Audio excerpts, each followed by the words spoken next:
Welcome to Champions of Akathena, Blood and Magic. In this miniature skirmish game, you'll play as a champion attempting to defeat all the champions on your opponent's team. Each champion has asymmetrical abilities played out through a card-driven combat system. Join me in the arena as we battle it out, champion versus champion, team versus team. Welcome back to MVM. My name is Kevin Grote, and today I'll be previewing Champions of Akathena, Blood and Magic, designed by Dan Pichet and published by Faceless Publishing. Before we jump in, I want to mention that this is a prototype copy of the game that uses 3D printed miniatures. Champions of Akathena, Blood and Magic is a team game where you'll play with an even number of players. After determining teams, players will choose homelands and then select their champions. Each champion comes with reinforcements and a deck of cards that is unique to them. The core game comes with 3 champions that share the homeland of Kaladar and 3 champions that share the homeland of Lockfire Swamp. The game also comes with a map for each of those 2 homelands. Players will decide which team goes first, then the other team will decide which map to play on. Then, players will set up their player boards, draw their starting hands of cards, and then take turns placing their champions and reinforcements on the map. At its core, the game is very simple. On your turn, you'll have 4 actions to work with, and there are 3 different actions you can choose from in the game. Draw a card, move your characters, or play a card. So one thing you can do is draw a card, and that's where you simply draw a card from your deck and add it to your hand with a hand limit of 12 cards. Moving your characters is also quite simple. Each of your characters is allowed to move up to 4 squares on the board, but may not move diagonally. Finally, you can play a card, which is where you play a card from your hand and resolve its effect. Playing cards is how you'll do unique things and attack the opposing team. If you wish to attack an opposing character, you'll first have to keep in mind that if it's a melee attack, you'll need to be in a space adjacent to the character you're attacking.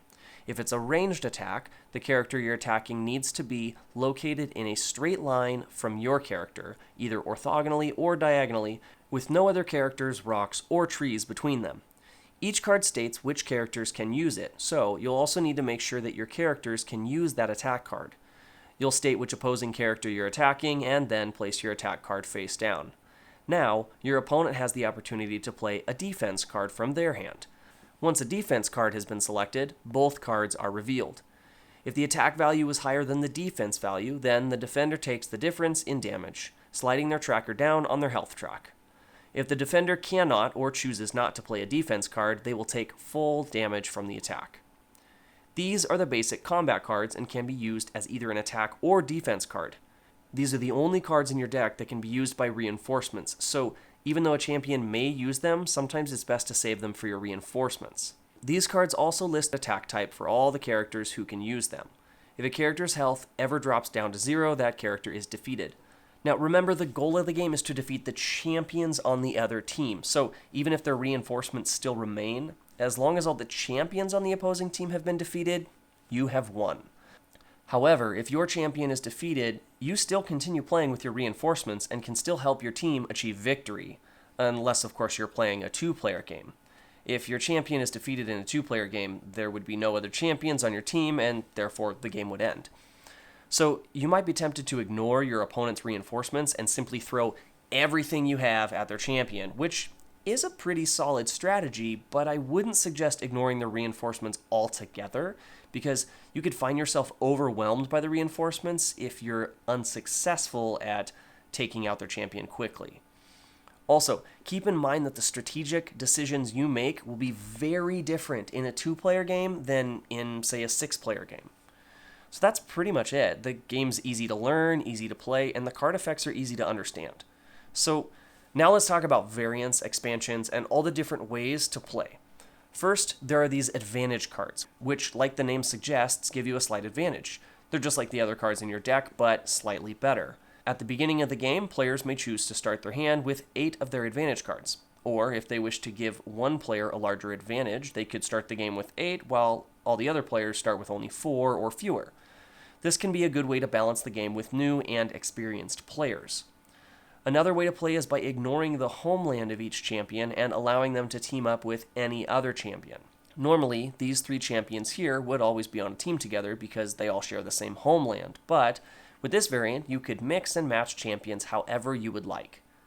Another variant called Rise of the Reinforcements gives a +1 to all attack and defense values from basic combat cards played by reinforcements. Champions can still use the basic combat cards, but they don't get the +1 bonus, which results in your reinforcements having a much larger role in the game and its outcome. Then there's treasure cards, which are my personal favorite way to add a bit of variability to the gameplay. At the beginning of the game, each team is dealt 8 of these magical treasure cards. Then the teams look through the cards and each player adds 2 of these cards to their starting hands.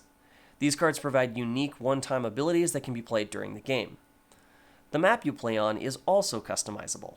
The game includes multiple maps to play on and a handful of terrain tiles that can be placed on the board to mix up gameplay. You've got trees, ponds, and rocks, which can be placed anywhere you would like. You can also cover up the starting locations on the board and change them by placing these tokens here. The rulebook includes a few suggestions for pre-tested custom maps. Now, let's talk about villain play.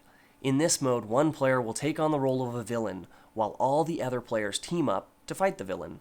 This mode allows between 2 and 6 champions to fight the villain player, pushing the max player count to 7. Villains will have their own custom set of villain cards and will take a turn after every champion. And I would just like to highlight the dragon here, which will come in the expansion Champions of Akathena, Villains and Heroes, but keep in mind once again this is a prototype. The dragon is a large and totally awesome villain who will try its hardest to turn all champions to ash. It is considered to be the most powerful creature in Akathena. The dragon has a ridiculous amount of health, a longer reach for melee attacks, and the ability to blast multiple targets with the Breath Weapon card.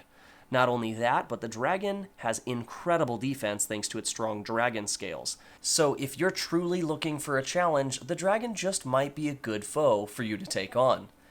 Keep in mind that the Villains and Heroes expansion, as well as the stretch goal box, Champions of Akathena Into the Wild, will include additional maps that you can play on, providing even more variability in gameplay.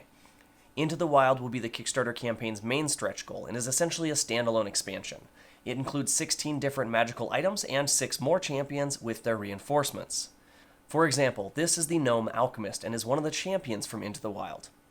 Into the Wild is fully compatible with everything from the core box, so it can be played on its own or it can be combined with the core box Blood and Magic to create a more customizable gameplay experience. If this looks like a game you would be interested in, you can find a link to the Kickstarter page in the description of this video. This has been your MVM preview of Champions of Akathena.